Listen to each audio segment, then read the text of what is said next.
Hello and welcome to Dicey Encounters, and today we are talking about the game mechanic which is getting me the most excited in 2025.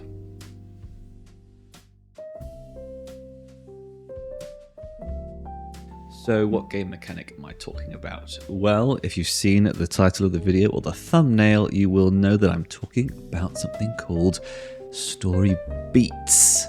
To give you the TLDR of story beats, what is it? Well, it's where you play a character in a role-playing game. You have predetermined story beats or some sort of arc, and you play through it throughout the course of the campaign, or maybe you even have several in one campaign. But why is this so revolutionary? Why is this happening now? What has it got to do with 2025? People have been playing narrative arcs in their role-playing games since it started.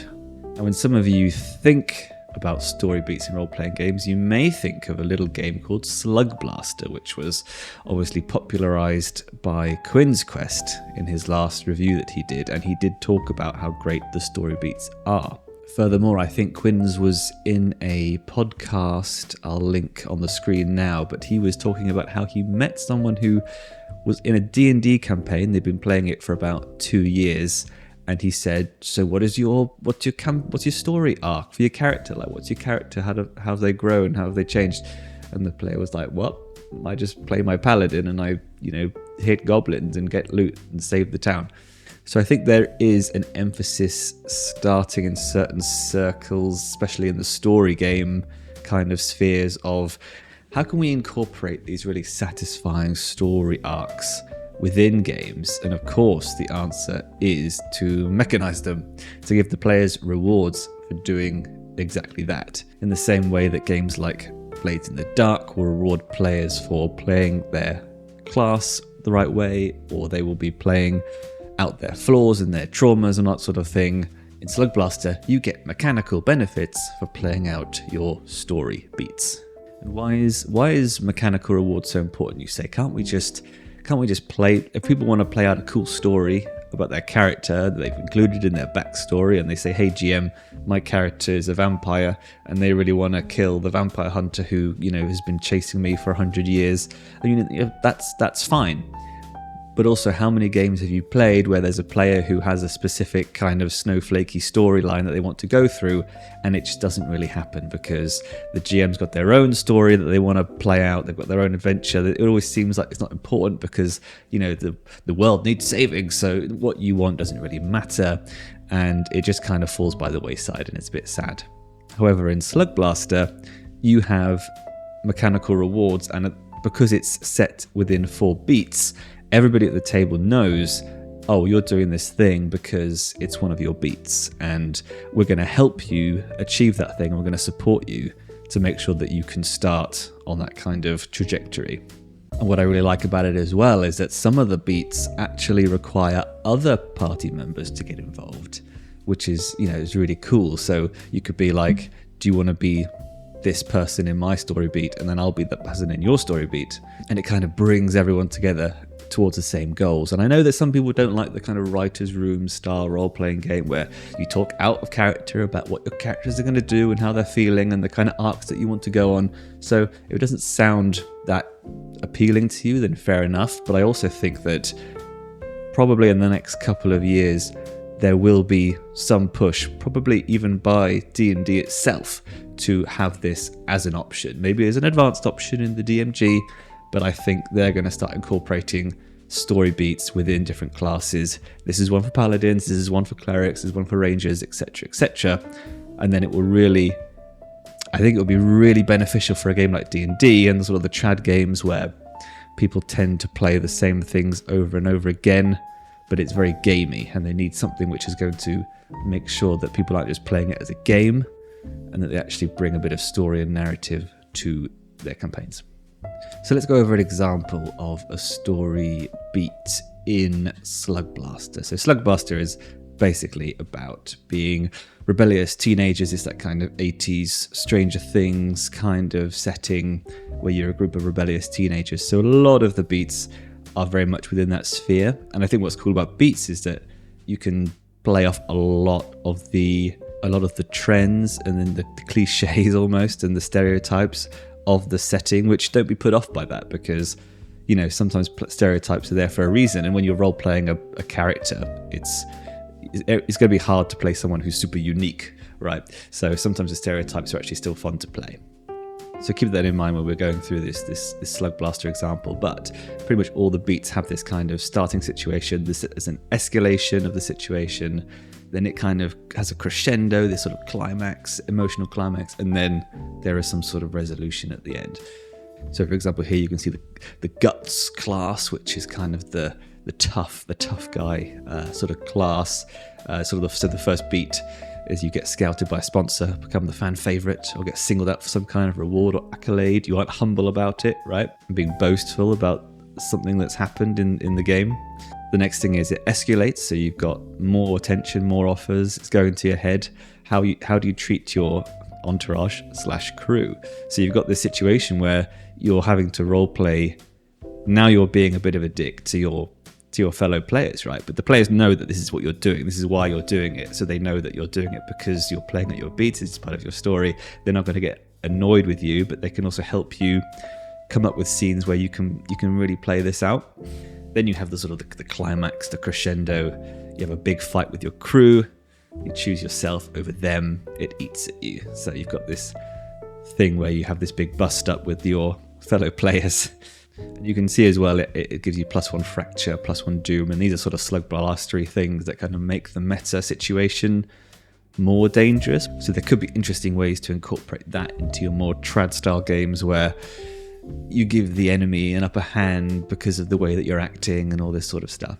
And then the final beat, the resolution, you turn down a huge offer, you sacrifice your own legacy for the crew, so you do something self-sacrificing, and then that's like a cool moment. And then in this game, at least, you do get big level ups when you complete the beat, so everybody is going to benefit from helping you play out this story beat.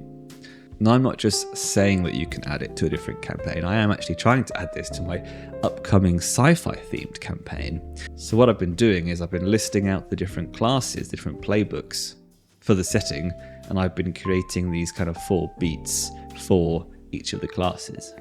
So for example, I've got for the muscle class, which is kind of, again, the tough guy class, but it's a sci-fi setting, so the stereotypes are different, the inspiration is different. I think the main stereotype sort of cliche that I was focusing on here is the idea that the big tough guy has to protect something or someone. So we're thinking about like Mando and Baby Yoda, all those different times when that sort of happens. So the first beat is discovering the thing that you need to protect. So you've come across your Baby Yoda, and then you sort of fill up the details, like who are they, how did you meet, talking about why don't you want to actually, and also in what way does this make your life more difficult. Maybe you're an uncaring tough guy who only cares about might is right, and they're getting paid to protect this person who just gets on your nerves.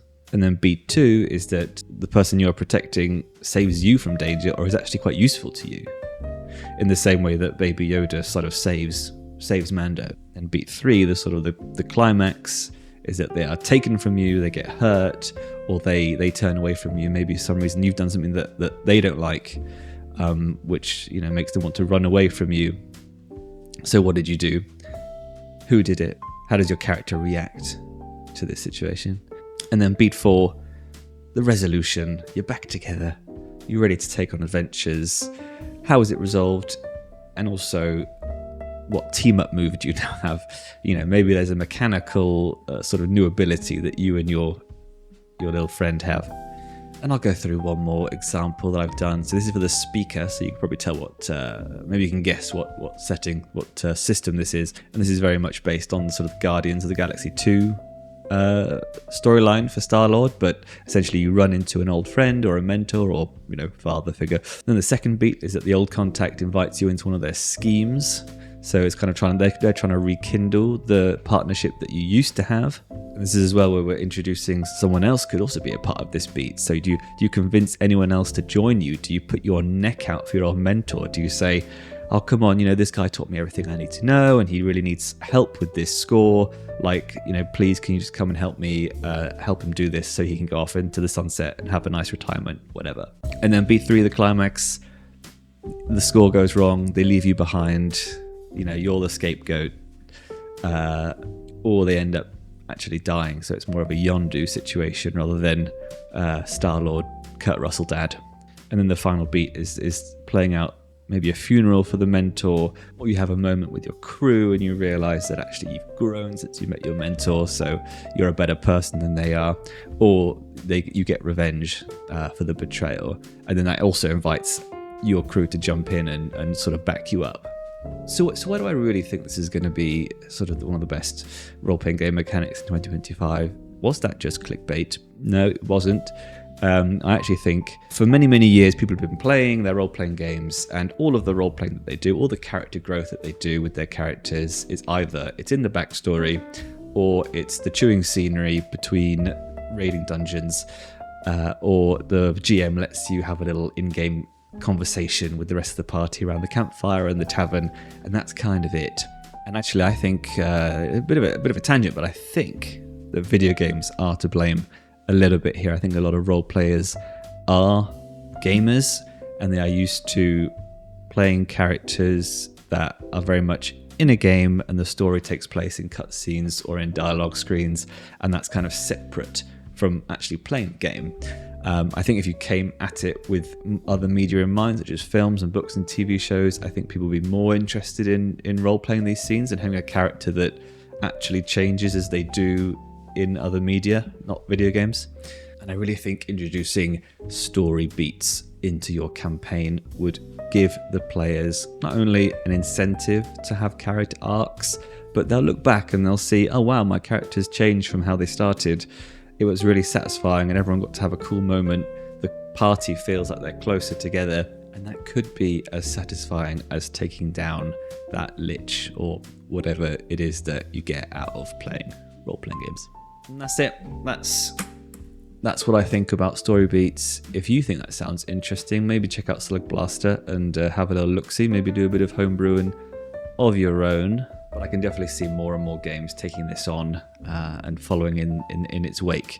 And I can see one of the big games like D&D adopting this as a great way to get a bigger focus on role-playing games and less focus on combat mechanics, which is always the biggest complaint. And that's it. That's the video for today. Let me know what you think in the comments. I'll see you in the next video. Until then.